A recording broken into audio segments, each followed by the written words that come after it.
G'day cocktail lovers, the barrel is back. I'm still trying things out and seeing how they go aged in a barrel. And I wanted to do something a bit different that I hadn't done before. So I was searching for a tequila based cocktail that I thought might work. And I found one on the Difford's Guide website called the Mexican Lover. And it actually uses Anejo tequila or aged tequila. So I was really keen to try it. It's essentially a Manhattan riff where instead of whiskey, there's a split between the tequila and brandy. And I thought, hey, boozy cocktails in here, this will go. Simon Difford refers to it as a lost cocktail from the 80s or 90s.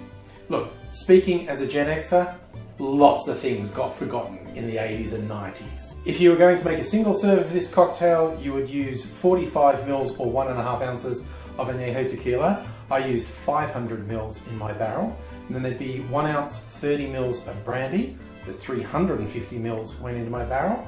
And the same amount of sweet vermouth. 1 ounce or 30 mils for a single serve, 350 mils went in my barrel. I left that in the barrel for 4 weeks. Now it's time for a side-by-side taste test, comparing one that I did not age and one that I did age. So the aged one looks slightly darker. I'm not sure if that's coming across on video. I don't know if there's any difference aroma-wise. I always think that maybe I'm imagining it, but the tequila is a bit more noticeable on the nose in the barrel-aged one. But let's give it a taste test. That's just a good cocktail. If you like Manhattans, this is an interesting twist on it. But for the barrel-aged version, interesting. I thought it was more tequila on the nose. The vermouths actually come through stronger in the aging.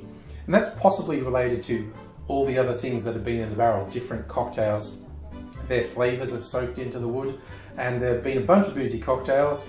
So it's got to the stage where my barrels don't impart any oakiness because I've been using them for 6 months to a year.